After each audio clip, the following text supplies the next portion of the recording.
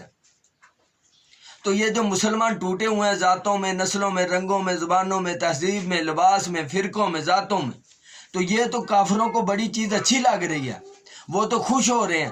اگر کافر مسلمانوں کے کاموں سے، عادات سے، تہذیب سے کافر خوش ہو رہے ہوں، تو اس کا مطلب ہے کہ وہ مسلمان جماعت حضور پاک کے ساتھی نہیں ہے۔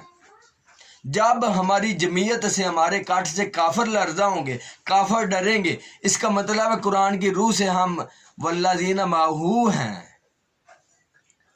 ہم حضور پاک کے ساتھی تب بنیں گے جب ہمارے اکٹھ دے کر کافر ڈریں گے، کیونکہ اللہ پاک نے فرمایا لیغیظ بہم الکفار، تاکہ ان سے کافروں کے دل جلیں۔ جب وہ مسلمانوں کا اکٹھ دیتے ہیں تو ان کے دل جل جاتے ہیں۔ تو انشاءاللہ ہم نے مسلمانوں کے ایک جگہ پہ اکٹھا کرنا ہے۔ جب اکٹھے ہو گئے تو ویسے ہی کافروں کے دل جل کے ختم ہو جائیں گے۔ تو جب ہم نعرہ تکبیر نکال کر جہاد کے لیے نکلیں گے، ملائکہ ہماری مدد کے لیے آئیں گے، کیونکہ اللہ کا قرآن میں وعدہ کہ آپ اخلاص سے میری راہ کے لیے، جہاد کے لیے نکلے، میں ملائکہ کی مدد ضرور بھیجوں گا۔ تو اس کے بارے میں علامہ اقبال رحمۃ اللہ علیہ نے فرمایا، فضائے بدر پیدا کر آج بھی تیری نصرت کو، اتر سکتے ہیں فرشتے گردوں سے کتار اندر کتار اب بھی، کہ تم فضائے بدر تو پیدا کرو، کہ جیسے وہ 313 میں اتنا جذبہ اسلامی تھا، اتنا اللہ پاک کا ذوق شوق، حضور پاک کی محبت اور اللہ پاک پہ یقین تھا، وہ 313 میدان لگا کر کھڑے ہو گئے 1000 کے مقابلے میں، اور ان کے پاس جدید اسلحہ، ان کے پاس کچھ بھی نہیں۔ تو اللہ پاک نے ملائکہ بھیجے۔ قرآن پاک میں اللہ ارشاد فرماتا وَلَقَدْ نَصَرَكُمُ اللَّهُ بِبَدْرٍ وَأَنْتُمْ أَذِلَّةٌ، اور پس تحقیق ناصرکم اللہ، اللہ پاک نے تمہاری مدد کی، ببادرن، بدر، یوم بدر، جنگ بدر کے دن، وانتم اذلہ، اور تم بے سر و سامانی کی حالت میں تھے تب۔ تو اب بھی اگر ہم فضائے بدر پیدا کریں گے، چاہے ہم بے سر و سامانی کیا، ہمارے پاس دولت نہیں ہے، ہمارے پاس اچھی ٹیکنالوجی، ہمارے پاس اچھا اسلحہ نہیں ہے، لیکن اقبال رحمۃ اللہ فرماتے یہ ہماری زوال کا شکار نہیں ہے، سبب کچھ اور ہے تو جس کو خود سمجھتا ہے، سبب کچھ اور ہے تو جس کو خود سمجھتا ہے، زوال بندہ مومن کا بے زری سے نہیں۔ اقبال رحمۃ اللہ فرماتے ہیں مسلمانوں کا جو زوال ہے یہ اس وجہ سے نہیں کہ ان کے پاس دولت کم ہے، ان کے پاس دنیاوی متاع مال کم ہے، یا اسلحہ کم ہے، یہ ٹیکنالوجی کم ہے۔ مسلمانوں کا اصل زوال ہے کہ یہ شریعت کو چھوڑ چکے ہیں، یہ قرآن پاک کو چھوڑ چکے ہیں، یہ حضور پاک کی حدیث مبارکہ کو چھوڑ چکے ہیں، یہ اپنا قرآنی ٹائٹل جو مسلمان کا ہے وحدت کا وہ چھوڑ چکے ہیں، یہ بان چکے ہیں اہل حدیث، اہل تشیع، اہل سنت و جماعت حنفی بریلوی، اہل سنت و جماعت حنفی دیوبندی، اور ہر فرقے سے اندر بنے ہوئے کوئی سور وردی، نقشبندی، مجددی، مصطفی، طیبی، پتہ نہیں کتنے کتنے سور وردی فرقوں کے اندر اپنی اپنی جماعتیں بنا لی۔ تو قرآن میں تو یہ کوئی ٹائٹل نہیں ہے، قرآن میں صرف ٹائٹل ہے مسلمان، سماکم المسلمین، اللہ پاک نے فرمایا میں نے تمہارا نام مسلمان رکھا ہے۔ پھر جتنے انبیاء نے اپنے قرآن پاک میں فرمایا ہم مسلمان ہیں۔ ایک جگہ پہ اللہ پاک نے سورہ زمر میں حضور پاک کو حکم دیا کہ آپ فرمائیں کہ میں سب سے پہلے مسلمانوں میں سے ہوں۔ ایک جگہ پہ اللہ پاک نے مومنین کو دعا سکھائی، وَأَحْسَنُ قَوْلًا مِّمَّنْ دَعَا إِلَى اللَّهِ، اس کے آخر میں فرماتا وَإِنَّنِي مِنَ الْمُسْلِمِينَ، اور بے شک میں مسلمانوں میں سے ہوں۔ تو قرآن میں ہمارا ٹائٹل مسلمان ہے، تو باہر ہمیں گوارا ہی نہیں اللہ پاک کا دیا ہوا ٹائٹل، ہم کسی کو بتاتے نہیں۔ کوئی پوچھتا تو کیا ہے، کہتا ہے میں سنی، میں بریلوی، کوئی پوچھتا تو کون ہے، کہتا میں دیوبندی، کوئی پوچھتا تو کون ہے، کہتا میں شیعہ، کوئی پوچھتا تو کون ہے، کہتا میں اہل حدیث۔ تمہارا دیکھو تو صحیح قرآن و حدیث میں تمہارا ٹائٹل کیا ہے۔ تو اپنی وحدت کی طرف آئیں، اپنا قرآنی ٹائٹل رکھیں، ایمان اندر کی چیز، اپنے اختلاف جو اختلاف ہے حضور پاک کی امت میں وہ رحمت ہے۔ حضور پاک کی حدیث مبارکہ اختلاف امتی رحمتن، میری امت میں جو اختلاف ہے وہ رحمت ہے۔ تو جو اختلاف ہے، جو عقائد نظریات ہے وہ اندر کی، ایمان اندر کی چیز ہے۔ یہ جو ٹائٹل رکھا یہ باہر کی چیز ہے، جو اپنا اپنا پہناوا رکھا یہ باہر کی چیزیں ہیں۔ تو حضور پاک علیہ الصلوۃ والسلام کی حضور پاک علیہ الصلوۃ والسلام کی آپ پڑھیں کہ حضور پاک علیہ الصلوۃ والسلام کا پہناوا کیا تھا، تو سارے وہ پہناوا پہننا شروع کریں، اپنی اپنی جماعتوں کی جو نشانیاں ان کو چھوڑیں، وحدت کی طرف آئیں، اور باقی جو بعد میں تخلیق کردہ نام ہے وہ چھوڑے، قرآنی ٹائٹل اپنا، قرآن و حدیث کا ٹائٹل ہے ہمارا مسلمان مومن، یا ایھا الذین آمنو، متقین، مومنین، یہ ٹائٹل ہے، ان کے علاوہ کوئی ٹائٹل نہیں۔ تو جب یہ ہمارا مسلمان ٹائٹل ہوگا، ہمارا لباس حضور پاک والا ہوگا، تو دور سے کوئی ہمیں پہچان نہیں سکتا کہ یہ اہل حدیث ہے، یا اہل تشیع ہے، یا اہل سنت و جماعت حنفی دیوبندی ہے، یا اہل سنت و جماعت حنفی بریلوی ہے۔ دور سے جو دیکھے گا وہ یہی کہے گا کہ یہ مصطفی ہے، کیونکہ مصطفیٰ حضور پاک علیہ الصلوۃ والسلام کا صفاتی نام مبارک ہے۔ مصطفی کا مطلب ہے مصطفیٰ کا، اسی لیے میں نے اپنے نام، میرا آئی ڈی کارڈ پہ نام ہے ملک محمد کلیم اللہ، تو میں نے ملک کو بھی اتارا، کیونکہ اسلام میں ذات کا بھی کوئی جگہ، کوئی حیثیت، کوئی اوقات نہیں۔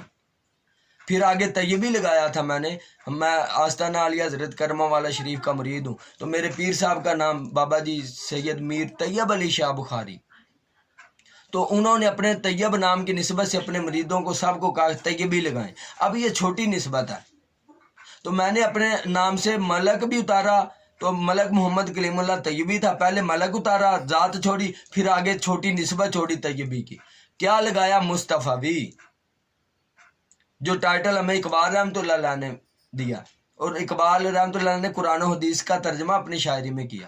اقبال رحمۃ اللہ فرماتے ہیں کہ بازو تیرا توحید کی قوت سے قوی ہے، اسلام تیرا جیسا تو مصطفی ہے، نظارہ درینہ زمانے کو دکھا دے، اے مصطفی خاک میں اس بت کو ملا دے۔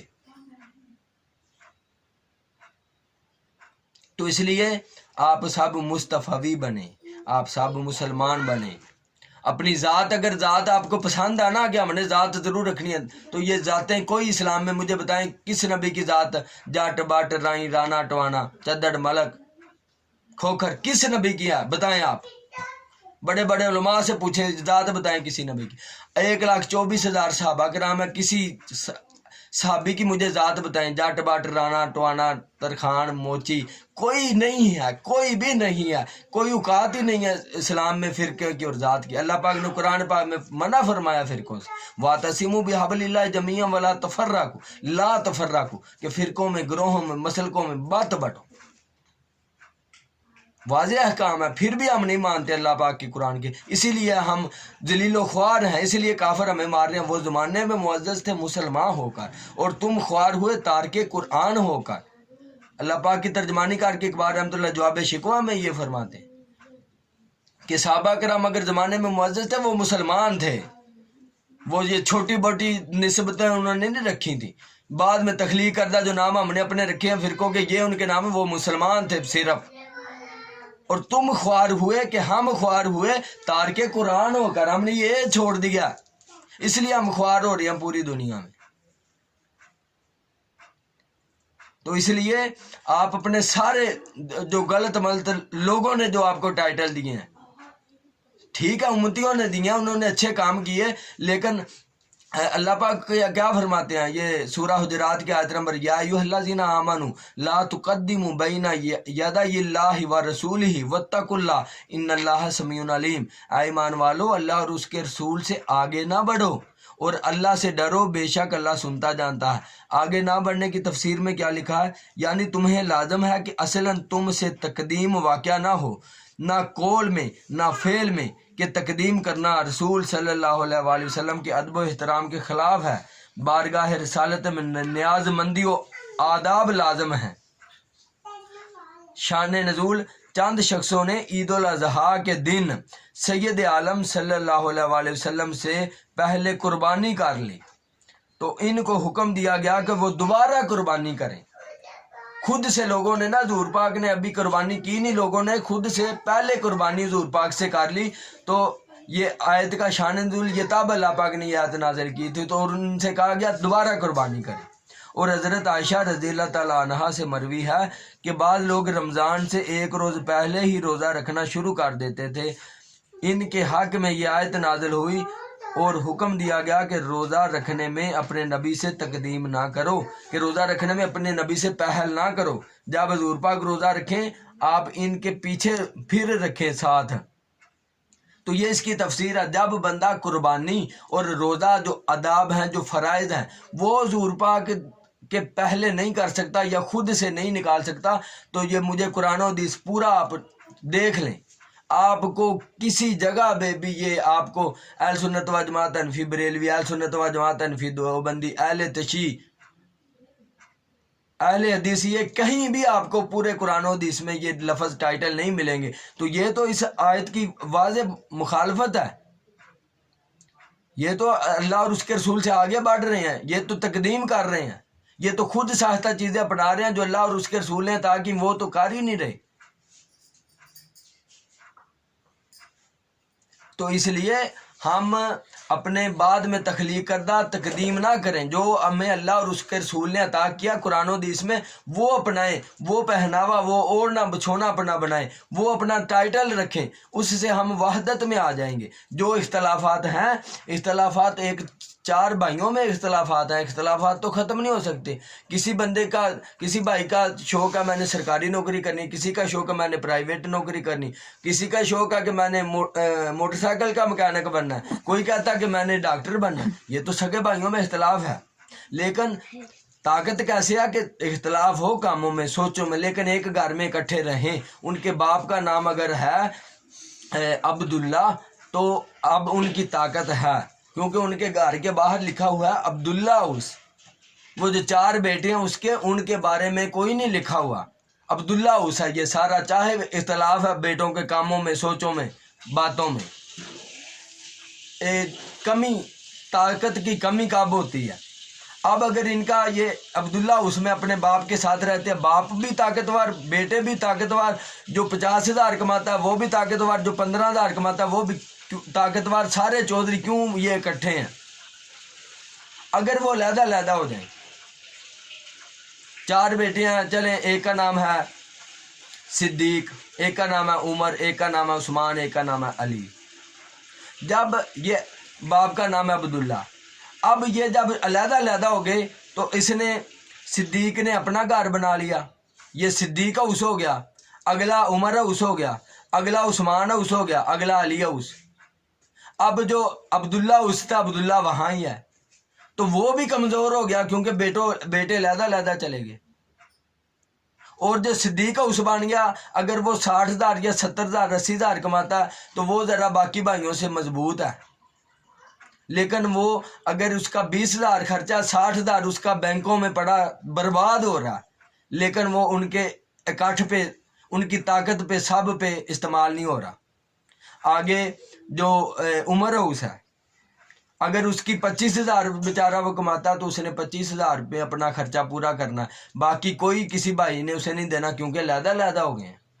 آگے عثمان اوس ہے، اس نے اپنے گھر کے مفاد کو سوچنا ہے، علی اوس اس نے اپنے گھر کے مفاد کو سوچنا ہے۔ اب سب کی طاقت کم ہو گئی، چاہے کوئی تھوڑے کماتا یا زیادہ کماتا، باپ کی طاقت بھی نہیں رہی۔ ایسے ہمارا بڑا ہے اسلام۔ یہ جو میں نے چار بیٹوں کی مثال دیا، یہ ہیں چار بیٹے اسلام کے، اہل سنت و جماعت حنفی بریلوی، اہل سنت و جماعت حنفی دیوبندی، اہل تشیع، اہل حدیث۔ اختلافات جب بھائی صدیق، عمر، عثمان، علی جب بھائی اکٹھے تھے تب بھی ان کے سوچوں میں اختلاف، میں پہناوے میں، ان کے کاموں میں اختلاف تھا۔ جب وہ علیحدہ علیحدہ ہو گئے پھر بھی انہوں نے اپنے اپنے علیحدہ علیحدہ کام کیے اختلاف والے، لیکن ان میں طاقت نہیں رہی، کیوں؟ وہ علیحدہ علیحدہ ہو گئے ہیں۔ ایسے ہمارے جو فرقے میں مسلمان علیحدہ علیحدہ ہیں، یہ اکٹھے بھی ہوں گے، اختلاف تو رہنا ہے، اختلاف کوئی ختم نہیں کر سکتا۔ اور اختلاف حضور پاک نے فرمایا میری امت میں رحمت ہے، یہ کیوں لوگوں نے زحمت بنایا ہوا؟ اور اگلی بات میں آپ کو بتاؤں، یہ تو پکے مومن اور ہر جماعت کی پکے مومن ہونے کی دلیل ہے، جو بھی اختلافی چیزیں جو بھی کر رہا ہے وہ حضور پاک سے عشق رکھتا اور وہ یہ سمجھتا کہ حضور پاک کی یہی سنت تھی، یہ حضور پاک کی سنت ہے، اس لیے میں نے یہ چیزیں اپنائی ہوئی ہیں اختلافی، کہ حضور پاک ایسے کرتے تھے۔ تو دیکھیں وہ اپنا حضور پاک کی غلامی میں کتنا پکا ہے، کہ وہ لوگوں کے اختلافات کو نہیں دے رہا، اپنی ڈگر پہ پکا، اور اندر نیت کیا کہ یہ حضور پاک کی یہ سنت ہے، حضور پاک کا یہ طریقہ ہے۔ اور بخاری شریف کی پہلی حدیث کیا ہے؟ انما الاعمال بالنیات، اعمال کا دار و مدار نیتوں پہ ہے۔ جو بھی اختلافی چیزیں کرتے ہیں اگر ان کی نیت اندر یہ حضور پاک کی سنت ہے تو وہ قبول ہے، وہ تو پکے مومن ہونے کی دلیل ہے۔ دوسرا فرقہ جو اور اختلافی چیزیں کر رہا تو ان کے اندر اگر نیت ہے کہ یہ حضور پاک ایسے کرتے تھے اس لیے ہم کر رہے ہیں کیونکہ ان کے بڑے بتا گئے، تو وہ تو پکے مومن ہے، وہ بھی پکے مومن ہے۔ یہ دیکھیں وہ دوسروں کو دیکھ کر اپنے چیزیں بدل نہیں رہی ہے، تو پکے مومن ہونے کی دلیل ہے۔ تو چاروں فرقے جو اختلافی چیزیں ہیں، چاروں فرقوں کے اندر نیت یہ ہے کہ یہ حضور پاک کی سنت ہے اس لیے ہم کر رہے ہیں، تو یہ چاروں پکے مومن ہیں۔ ان کے اندر سے نیت تو دیکھیں، وہ اس لیے تو نہیں کر رہے کہ یہ میرا ابو ایسے، ان کے اندر نیت، ان کے بڑے بتا گئے کہ یہ حضور پاک کا طریقہ، یہ حضور پاک کی سنت ہے۔ تو اختلاف جب بھائی اکٹھے تھے تب بھی تھا، کاموں میں، سوچوں میں، باتوں میں، لیکن طاقت تھی۔ جب علیحدہ علیحدہ ہو گئے طاقت جاتی رہی، اختلاف پھر بھی ہے۔ تو اب جو مسلمان ہیں فرقوں میں اختلاف ہے، علیحدہ علیحدہ ہے نا، طاقت کوئی بھی نہیں ہے، نہ اسلام کی طاقت نہ ان کی اپنی طاقت۔ جہاں کافر چاہتے ہیں ان کو مار کے ان کے ملکوں پہ قبضے کر لیتے ہیں۔ اب چاہیے کیا کہ جیسے بھائی اکٹھے تھے نا عبداللہ اوس، ایسے اکٹھے ہو جائیں، وحدت میں آ جائیں، اپنا اس کا نام مسلمان رکھ لیں، مسلمان ہاؤس، اور سارے ادھر آ جائیں، اختلافات اپنے اندر رکھیں، اپنا ٹائٹل قرآنی مسلمان رکھیں، جو اختلافات ہیں وہ اندر رکھیں۔ جیسے بھائی اکٹھے بھی ہو جائیں تو کام انہوں نے علیحدہ علیحدہ ہی کرنے ہیں، ان کی سوچیں علیحدہ علیحدہ ہی ہیں، ان کے نظریات علیحدہ علیحدہ ہی ہیں، تو وہ قابل قبول ہیں۔ وہ اپنے اختلافات، اپنے نظریات، اپنے قائد اندر رکھیں، وہ اندر کی بات ہے۔ ظاہر پہ اپنا لباس ہے، حضور پاک کی سیرت پڑھے، حضور پاک کیسا لباس پہنتے، سبھی مسلمان واسا پہننا شروع کریں، اپنے فرقوں کی جو ان پہچانی لباس ہے وہ ختم کریں، جو وحدت کرنا چاہتے ہیں۔ یہ وحدت باتوں سے نہیں ہوتی، عمل سے وحدت ہوتی ہے۔ اقبال رحمۃ اللہ فرماتے ہیں وحدت کے بارے میں، اس راز سے نہ واقف ہے ملا نہ فقی، وحدت افکار کی بے وحدت کردار ہے خام۔ کہ اس راز سے جو فقیہ ہے، جو شریعت کے قانون ہے ان کا ماہر عالم ہے، جو ملا عالم دین ہے، اس راز سے آہ بری قبال نے، وہ آہ کہتے اندر کا درد، اندر کی آواز، آہ بری کے اس راز سے نہ واقف ہے نہ ملا نہ فقی، اس راز سے وحدت افکار کی بے وحدت کردار ہے خام، کے جو بندہ فکر کرتا ہے وحدت کی، مسلمانوں کے ایک اکٹھے کرنے کی، بے وحدت کردار ہے خام۔ اگر اس کے اندر وحدت کا کردار نہیں ہے تو وہ خام ہے، کمزور ہے، وہ کبھی مسلمانوں کو وحدت میں نہیں لا سکتا۔ تو لانا وحدت میں چاہتے ہیں، خود اپنے مسلکوں کا دفاع کرتے ہیں۔ اگر اہل تشیع وحدت کی بات کرتے ہیں تو اپنے مسلک کا نام بھی اہل تشیع رکھا ہوا ہے اور اپنے مسلک کا دفاع بھی کرتے ہیں۔ اگر اہل سنت و جماعت حنفی بریلوی وحدت کی بات کرتے ہیں، اپنے مسلک کا اور نام کا بھی دفاع کرتے ہیں۔ پھر اہل حدیث اگر وحدت کی بات کرتے ہیں، اپنے مسلک کا بھی دفاع کرتے ہیں، پھر اپنا لباس بھی علیحدہ رکھتے ہیں۔ اور جو اہل سنت و جماعت حنفی دیوبندی اگر وہ وحدت کی بات کریں تو وہ اپنے فرقے کا اور اس کے ٹائٹل کا وہ بھی دفاع کرتے ہیں۔ یہ تو وحدت تو پانچویں چیز ہے۔ یہ چار پلاٹ، اہل سنت و جماعت حنفی بریلوی، اہل سنت و جماعت حنفی دیوبندی، اہل تشیع، اہل حدیث، تو یہ جو وحدت ہے نا قرآنی ٹائٹل مسلمان، یہ پانچواں پلاٹ ہے۔ اگر کسی نے وحدت مسلمانوں میں کرانی ہے تو پہلے وہ اپنا پلاٹ، جو اپنا فرقے کا ٹائٹل ہے، اپنے فرقے کا رنگ ڈانگ لباس ہے، وہ چھوڑے، حضور پاک علیہ الصلوۃ والسلام والا لباس اپنائے اور اپنا ٹائٹل قرآنی رکھے، فرقے کا ٹائٹل چھوڑ کر۔ جیسے میں نے اپنا فرقے کا ٹائٹل اہل سنت و جماعت حنفی بریلوی چھوڑا ہے تو میں نے اپنا قرآنی ٹائٹل مسلمان رکھا ہے۔ تو جو بھی وحدت کا کام کرے پہلے اپنا ٹائٹل، اپنا لباس، فرقے کی پہچان، اپنے پلاٹ سے نکل کر پانچویں پلاٹ میں جو وحدت کا پلاٹ ہے، جو مسلمان کا قرآنی پلاٹ ہے، ٹائٹل ہے قرآنی، ادھر آ کر پھر آواز دے لوگوں کو وحدت کی طرف، مسلمان اپنا ٹائٹل رکھنے کی طرف، اپنے عقائد، نظریات، اختلافات وہ اندر رکھیں اپنے۔ وہ آپ کی نیت ہے کہ حضور پاک کا طریقہ سنت ہے تو آپ سب کے قابل قبول ہیں۔ کوئی بندہ کسی کو حضور پاک کی اگر اس کے اندر نیت ہے حضور پاک کا طریقہ سننا تو کوئی بندہ اسے روک نہیں سکتا. تو وہ 5واں جو پلاٹ اس میں جا کے وحدت کے لیے مسلمانوں کو بلائیں. پہلے خود اپنا ٹائٹل نام چھوڑے, خود اپنا نام مسلمان قرآنی نام رکھے. یہاں ہر فرقہ اپنے پلاٹ میں کھڑا ہو کے دوسروں کو کہہ رہا ہے وحدت کی طرف آئیں, مسلمانی کی طرف آئیں. تو وہ کہہ رہے ہیں بھائی پہلے اپنا پلاٹ تو چھوڑا نہیں, خود گھر سے نکلا نہیں, ہمیں بلا رہا ہے. پہلے بھائی خود گھر سے نکلے, 5ویں پلاٹ میں جائیں, قرآنی ٹائٹل مسلمان والے, اسلام والے, حضور پاک کا لباس اپنائیں, پھر ہم اکٹھے ہوں گے. جب ہمارا اکٹھ ہوگا, ہماری وحدت ہوگی, تو لیغیظ بہم الکفار, تاکہ ان سے کافروں کے دل جل جائیں گے. پھر کافروں کے دل جل جائیں گے, جب ان کے دل جل جائیں گے تو وہ ختم ہو جائیں گے ویسے ہی.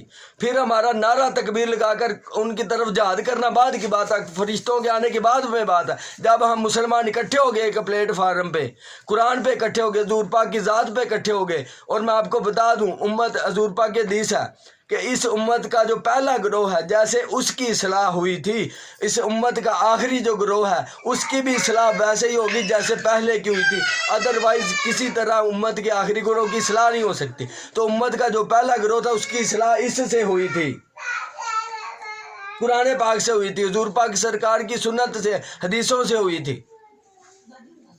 تو اگر اکٹھ کرنا مسلمانوں نے ایک بننا تو قرآن کی طرف آئیں, حضور پاک کی حدیثوں کی طرف آئیں, حضور پاک کے حدیثوں کی طرف, حضور پاک علیہ الصلوۃ والسلام کے لباس کی طرف آئیں. جب ہم ایک ہو گئے, کافر ویسے ہی جل جائیں گے, وہ راکھ ہو جائیں گے, وہ ویسے ہی ختم ہو جائیں گے. پھر انشاءاللہ ہم حضور پاک علیہ الصلوۃ والسلام کا جو طریقہ انقلاب ہے دنیا تحریک اسلام DTI کا, ہم پاکستان میں اسلامی قانون نافذ کریں گے حضور پاک علیہ الصلوۃ والسلام والا. اور اس کے بعد جیسے حضور پاک نے مکہ اور مدینہ میں اسلامی انقلاب لا کر کافروں کے ملکوں میں خط بھیجے تھے شاہ روم کو, فارس کو, کہ اسلام کلمہ پڑھو, اسلام قبول کرو. اگر اسلام قبول کرو گے, کلمہ پڑھو گے, تو آپ کے گھر سلامت رہیں گے, آپ کے ملک سلامت رہیں گے, آپ کو ہی دے دیے جائیں گے. اگر نہیں کلمہ پڑھنا, ہمارے نیچے لا کے رہو, نظام اللہ کا چلے گا. زمین کیونکہ اللہ کی, نظام اللہ کا چلے گا, اور کوئی نظام قابل قبول نہیں. ہمیں فدیہ دو, ہمیں جزیہ دو. اگر یہ دو چیزیں بھی قبول نہیں ہیں تو آؤ میدان لگاؤ, جہاد کرو ہمارے ساتھ, تلوار ہم میں اور تم میں فیصلہ کرے گی. تو جب مسلمان وہ دونوں چیزوں پہ اگری نہیں ہوتے تھے, کافر ان کے سربراہ مملکت, تو مسلمان تیسرا کام کرتے تھے, میدان لگاتے تھے جہاد کے لیے تلوار لے کر. جب وہ مخلص ہو کر اللہ کے دین کا غلبہ کرنے کے لیے, اللہ کی زمین پہ اللہ کا نظام نافذ کرنے کے لیے, جہاں بھی کفر کی حکومت ہے وہاں کے عظام ظلم کا شکار ہے, وہاں کے حکمران انہیں دوزخی بنا رہے ہیں. چاہے کافر ہیں تو ہمارے آدم علیہ السلام کی اولاد, ہم نے تو ان کی بھی فکر. مسلمان جو صحابہ کرام جہاد کرتے تھے, کافروں کو مارتے تھے, ان میں بھی ان کی بہتری تھی کہ جو صحابہ کرام جن کو مار دیتے وہ دوزخ میں چلتے, جو بچ جاتے جب صحابہ کرام وہاں اسلام کا نظام نافذ کرتے اور اخلاق حسنہ اپناتے تو وہ لوگ دیکھ کر مسلمان ہو جاتے تھے. صحابہ کرام کی طرز حکومت سے وہ دیکھ کے مسلمان ہو جاتے تھے. جب اس علاقے کے صحابہ کرام کسی اور جگہ پہ جہاد کے لیے جاتے تھے, اس علاقے کے کفار دعائیں کرتے تھے, یا اللہ کون سا وقت تو ان کو واپس لا, یا اللہ کون سا وقت تو ان کو واپس لا. کافر تو دعائیں کرتے تھے جب صحابہ کرام اور جگہ پہ جہاد کے لیے جاتے تھے کہ یا اللہ جلدی واپس آئیں, اتنے اچھے اخلاق ان کے. اور جو کافروں سے یہ لیتے تھے جزیہ کہ ان کی حفاظت کے لیے, جتنی دیر صحابہ کرام ان کے علاقے میں نہیں رہتے ان کی حفاظت وہ فدیہ واپس دیتے تھے ان کو. یہاں تو ہر بندہ ہر بندے کو کاٹ رہا ہے. تو انشاءاللہ جب دنیا تحریک اسلام DTI کے ساتھ آپ سب ملیں گے, ہم پاکستان میں اسلامی قانون لائیں گے, اس کے بعد ہم بھی انشاءاللہ حضور پاک کے غلام, پکے سچے غلام ہیں. ہم ان کی طرح جتنے بھی کافر, پہلے سب سے پہلے مودی کو خط بھیجنا حضور پاک کی غلامی میں, کہ حضور پاک کے غلاموں کا خط ہے, کلمہ پڑھ, کلمہ پڑھ, تیرا اور تیرا ملک تمہارے پاس رہے گا. نہیں کلمہ پڑھنا تو پاکستان کو جزیہ دے, نظام اللہ کا چلے گا. تم جو کفر کا نظام چلا رہے ہو, عوام پہ ظلم کر رہے ہو, عوام کو دوزخی کر رہے ہو, خود بھی دوزخی ہو رہے ہو.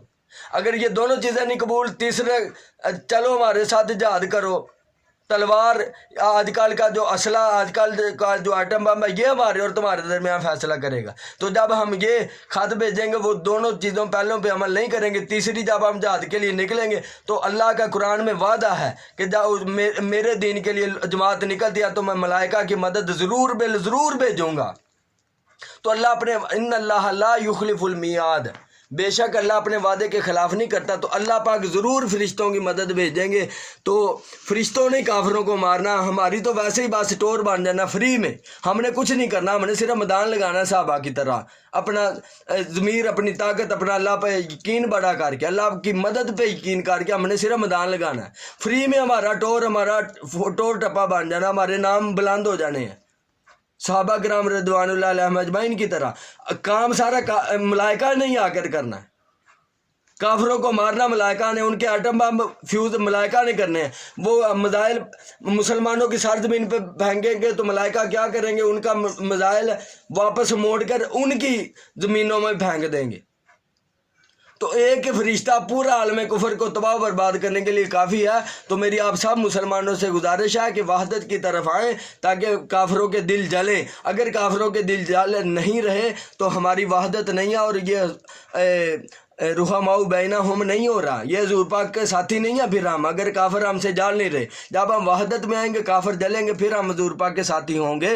تو پھر انشاءاللہ ایک فرشتہ ہی پورے عالم کفر کو تباہ و برباد کر دے گا. ہم زمین پہ اللہ کا، کیونکہ حضور پاک کا جو مقصد بعثت ہے وہ یہی ہے. هو الذی، سورہ فتح کی آیت نمبر 28، هو الذی ارسل رسولہ بالہدی ودین الحق لیظہرہ علی الدین کلہ وکفی باللہ شہیدا.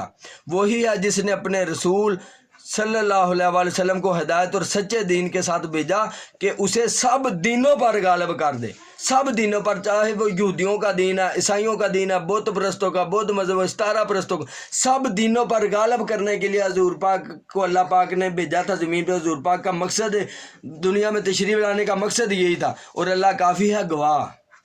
تو حضور پاک کا یہ جو مقصد تھا پوری دنیا میں اللہ پاک کا نظام نافذ کرنے کا، یہ ابھی کمپلیٹ نہیں ہوا. اقبال رحمۃ اللہ علیہ اسی کی طرف اشارہ کر کے فرماتے ہیں، وقت فرصت ہے کہاں، کام ابھی باقی ہے، نور توحید کا اتمام ابھی باقی ہے. پوری روئے زمین پہ ابھی اسلام نے غلبہ نہیں کیا. تو انشاءاللہ یہ کسی نہ کسی نے کرنا ہے نا، تو ہم کیوں نہیں؟ اللہ پاک کے یقین کر کے ہم ڈرے، اللہ پاک ہماری مدد ضرور کریں گے. تو بالکل کافروں کے پیسے سے، ٹیکنالوجی، ایٹم بم سے نہ گھبرائیں. جب ہم مخلص ہو کے جہاد کریں گے، اللہ کے فرشتے آئیں گے، وہ ایٹم بم کو بھی بند کر سکتے ہیں، وہ ایٹم بم کو فیوز کر سکتے ہیں، وہ ان کے میزائلوں کا ایٹم بموں کو دریاؤں میں پھینک سکتے ہیں، وہ ان کا رخ واپس موڑ کر ان کی زمینوں میں پھینک سکتے ہیں. تو پہلی بات، ایک ہم نے بس انڈیا یا کوئی ایک زمین فتح کر لی تو پوری دنیا کے کفر ویسے ہی مسلمانوں کی آبت بیٹھ جائے گی. ان کے وہ خود ہی سرنڈر کر دیں گے. جیسے صحابہ کرام رضوان اللہ علیہم اجمعین ایک علاقہ فتح کرتے تھے تو باقی جس طرف ان کا سیل رواں جاتا تھم نہ سکتا تھا. سیل رواں ہمارا اقبال رحمۃ اللہ علیہ فرماتے ہیں، جس طرف صحابہ جاتے تھے اگلے خود ہی سرنڈر ہو جاتے تھے کہ انہوں نے تو ان کا بڑا برا اشر کیا، یہ ہمارا بھی برا اشر کریں گے، اس لیے ان کی بات مان جائے، خود ہی سرنڈر کر دیں، انہیں کہیں نظام چلائیں اپنے اللہ کا. تو اس طرح جذبہ ایمانی کے ساتھ ایک ملک کافروں کا بس فتح کرنا. اور انشاءاللہ آپ کو خوشخبری دیتا ہوں، یہ آج کل بندے جو شادیاں ایک شادی کرتے ہیں، اگلی شادی کی بات کرتے ہیں، پہلی بیوی ان کے گھر چلی جاتی ہے اپنے پیکے میں. تو اسلام میں 4 شادیاں جائز ہیں. جب اسلام کا قانون آئے گا تو شادیاں بالکل فری ہو جائیں گی. صحابہ کرام نے 4 شادیاں کی ہوئی تھیں. اور اگلی بات، جب وہ جہاد کرتے تھے جتنے کافر مرتے تھے ان سب کی جو عورتیں تھیں، اسلام میں کہا گیا کہ عورتوں کو نہیں مارنا. تو جتنی ان کی عورتیں کافروں کی بچتے تھے وہ صحابہ کرام مال غنیمت کے طور پر لونڈیاں بنا کے اپنے پاس لے آتے تھے. اور ہر مجاہد کو لونڈیاں تقسیم ہوتی تھی. وہ بیویاں ان کی 4 لونڈیاں، کوئی تعداد نہیں، لونڈیاں چاہے 50 آپ اپنے ساتھ رکھیں. اور جو آپ اپنی بیوی سے معاملات کرتے ہیں وہی لونڈی سے معاملات شریعت میں ہو سکتے ہیں سارے. آپ ان سے اولاد بھی پیدا کر سکتے ہیں. اور اگلا اسلام کا پیارا جو فائدہ ہے کہ جو لونڈی ہوتی ہے آپ ان سے بیوی کے معاملات کر سکتے ہیں، وہ آپ کی خدمت کرے گی. لیکن وہ اس کے حقوق آپ سے نہیں پوچھے جائیں گے آخرت میں، بیوی کے پوچھے جائیں گے۔ تو اگر کوئی اسلام میں ہے کہ اگر کوئی کسی لونڈی کو اپنی بیوی بنا لے تو پھر وہ اس کے حقوق بھی آخرت میں پوچھے جائیں گے کہ حقوق کیوں نہیں ادا کیے۔ لونڈیوں سے آپ کام لیں، آپ ان سے خدمت کروائیں، ان کے ساتھ آپ ہم بستری کریں، بیوی والے سارے کام کریں، آخرت میں نہیں پوچھا جائے گا کہ اس کو آپ نے کیوں نہیں بنیادی ضروریات دی، کیونکہ اس کے حقوق نہیں پوچھے جائیں گے آپ سے۔ تو 4 شادیاں اسلامی نظام میں کریں، لونڈیاں جب ہم جہاد کریں گے تو یورپین جتنے بھی یہ لوگ مسلمان گوریوں پہ مرتے ہیں، جہاد کریں جب گورے مار دیں گے تو ان کی گوریاں آپ کی لونڈیاں بن جائیں گی، چاہے 20 50 لونڈیاں رکھے آپ اپنے پاس، کوئی آخرت میں اللہ بھی نہیں پوچھے گا کہ آپ نے ان کو کیوں ان کے حقوق ادا کیے۔ لونڈیوں کے قرآن میں شریعت میں حقوق ہے ہی نہیں۔ تو یہ جو آپ 2 کلو 4 کلو پہ لڑ رہے ہیں، آپ پاکستان میں اسلامی قانون لیں، جب ہم انڈیا فتح کریں گے، انڈیا اتنا بڑا ملک ہے کہ آپ سب کو انشاءاللہ پتہ نہیں کتنے مربع آ جائیں گے ایک بندے کو۔ یہ رشیا اتنا بڑا ملک ہے، پوری دنیا کا بڑا ملک ہے، اس کو ہم فتح کریں گے تو اتنی بڑی زمین ہمارے پاس آ جائے گی، آپ تو پتہ نہیں کتنے 100 مربعوں کے مالک ہو جائیں گے۔ کوئی اسلام کا کام تو کرے۔ اسلام شروع میں کام مانگتا ہے، پیٹ پہ پتھر باندھ کے صحابہ کرام نے کام کیے تھے، لیکن جب اسلام نے غلبہ کیا تو وہ بڑی سلطنتوں کے سلمان فارسی رضی اللہ تعالیٰ جو فقراء صحابہ میں سے ہیں وہ بھی گورنر بن گئے تھے مدائن کے۔ اسلام شروع میں اگر کام لیتا نا بندے سے، بندہ کوئی اسلام کو 100 روپیہ دیتا ہے، اسلام کروڑ روپیہ اس کا واپس کرتا ہے، ایسا بھی دن آتا ہے اسلام پہ۔ جو غریبی میں اسلام کا ساتھ دیتے، اسلام ایک دن کیسر و کسرا کے کنگن ان کو پہنا دیتا ہے۔ تو آپ اللہ پاک پہ پختہ یقین کر کے فضائے بدر پیدا کریں، فضائے بدر پیدا کر، فرشتے تیری نصرت کو آج بھی اتر سکتے ہیں گردش سے قطار اندر قطار۔ تو صحابہ کرام کی طرح زمینیں فتح کریں، اتنا مال غنیمت بھی ہاتھ آئے گا، لونڈیاں بھی ہاتھ آئیں گی، 4 بیویاں 30 50 لونڈیاں رکھیں آپ۔ بیویوں کے علاوہ آپ گناہ جو کر رہے ہیں، دوزخی جو بن رہے ہیں، تو جہاد کر کے آپ صحیح طریقہ اختیار کریں۔ مال آپ کے پاس کم ہے تو جہاد کر کے علاقہ فتح کرے، اتنے مربع آپ کے پاس آ جائیں گے، خوشحال بھی ہو جائیں گے، اللہ کا دین بھی غلبہ کر جائے گا۔ پھر عالم کفر کی کسی کی جرت نہیں ہوگی دور پا کے کوئی خاکے بنا جائے، کوئی گستاخی کر جائے، منافقوں میں سے بھی اور کافروں میں سے کسی کی جرت نہیں ہوگی، کوئی کام تو کرے اسلام کا۔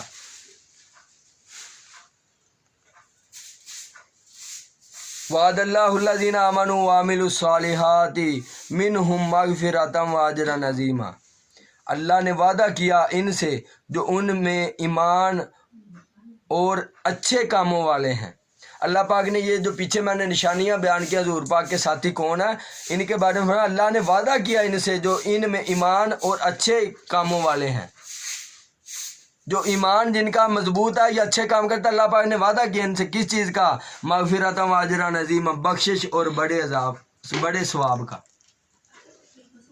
تو یہ ہے قرآن، یہ ہے آئین، یہ ہے قانون پوری دنیا کا، نہ کہ صرف مسلمانوں کا۔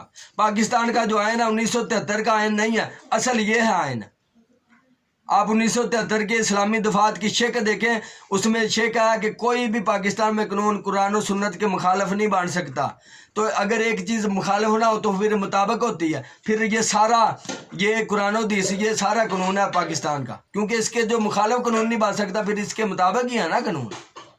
تو یہ پوری کائنات کا قانون ہے، پوری کائنات کا یہ دستور ہے، یہ ہے آئین پوری دنیا کا، نہ کہ صرف مسلمانوں کا۔ اس کی طرف آئے تو پھر انشاءاللہ ہمیں اللہ پاک غیبی مدد بھی کریں گے ملائکہ کے ذریعے، ہر چیز ہمارے پاس عام ہو جائے گی انشاءاللہ۔ ایک دن آئے گا کہ ہم اپنے پاکستان کو یورپ سے بھی زیادہ خوبصورت ملک بنا دیں گے۔ ادھر آ کر گورے کام کیا کریں گے ہمارے نیچے، جیسے اب مسلمان جا کر ادھر ان کے کتے نہلاتے ہیں، ان کے جو بارلے ہیں جن کو سور کہتے ہیں ان کو، جیسے ادھر کٹوں کو بھینسوں کو چارہ ڈالتے ہیں، مسلمان ادھر یورپین جو کرسچن ہیں ان کے سوروں کو جا کے پٹھے ڈالتے ہیں، ان کو بڑا کر کے کہتے ہیں کہ ان کو کھاؤ آپ۔ تو جس کے بعد تھوڑا عقل و شعور آتا ہے وہ باہر میں کے ملک میں جا کے سیٹل ہو جاتا ہے۔ بھائی پاکستان کا تو نظام ہی نہیں تھی، اور بھائی آپ کے اندر سوچ ہے تو ادھر جا کے ادھر رہ کے اسے کس نے ٹھیک کرنا ہے؟ اسے یورپین ملک سے اچھا کس نے بنانا ہے؟ جن کے پاس شعور ہے وہ باہر کے ملکوں میں جا کے سیٹل ہو جاتے ہیں. حکمران ہمارے وہ ہیں، سارا پیسہ ہمارا بیت المال کا سارا ٹرانسفر باہر کے ملکوں میں کر دیتے ہیں، اپنی جائیدادیں اپنی کوٹھیاں اپنے علاج تک باہر کراتے ہیں. اتنے وہ بے وطن ہو، ادھر کوٹھیاں بنائیں، ادھر فیکٹریاں بنائیں، ادھر ہی علاج کروائیں. جیسے میں محب وطن تھا، جب میں گیا باہر تو میں جب ایران کے تفتان بارڈر پہ پاکستان سے جانے لگا تھا ایران میں، تو میں پاکستان کا شاپر میں ایک مٹی پاکستان کا ایک مٹی کا اتنا روڑا وہ شاپر میں لے کے گیا تھا. کیوں کہ یہ میرے وطن کی مٹی ہے، اسے کہتے ہیں حب الوطنی. میں ادھر جا کے بھی ان کی تہذیب کو نہیں اپنایا. اقبال رحمۃ اللہ فرماتا ہے خیرہ نہ کر سکا مجھے جلوہ دانش فرنگ، سرما ہے میری آنکھ کا خاک مدینہ و نجف. میں ان کا روحانی، ان کو مرشد سمجھتا ہوں، استاد سمجھتا ہوں روحانی اقبال رحمۃ اللہ علیہ کو. مجھے وہ روحانی شاگرد سمجھتا. تو میں نے ادھر جا کے کیا شعر لکھا یونان میں، زیر نہ کر سکی مجھے بے غیرتی یہ زنان یورپ، کیونکہ ہے کلیم شاعر خاک مدینہ و نجف. تو میں ان کے گندے ماحول سے، گندی تہذیب کی وجہ سے چھوڑ آیا ہوں. 2 سال پہلے پاکستان میں آ گیا کہ یہاں آ کے دین کا کام کریں، اس ملک کو ان سے بھی اچھا بنائیں. تو میں نے آتے ہوئے جب میں یونان کا جو دارالحکومت ایتھنز اس کے ایئرپورٹ پہ جا رہا تھا، راستے میں نے کیا شعر لکھا، الوداع یونان و یورپ، لگا ہے کلیم تجھ سے پاکستان جانے. الوداع یونان و یورپ، لگا ہے کلیم تجھ سے پاکستان جانے. فکر نہ کرنا میں جلدی آؤں گا، صحابہ کرام کی طرح تیرے کلیساؤں میں اذانیں دلوانے. تو انشاءاللہ آپ سب مسلمان میرا جلدی سے جلدی ساتھ دیں، کیونکہ جلدی سے جلدی ہمارا ملک ختم ہونے کے بالکل قریب ہے. جلدی سے جلدی میرا ساتھ دیں، میرے چینل کو سبسکرائب کریں، گھنٹی کے بٹن کو دبائیں.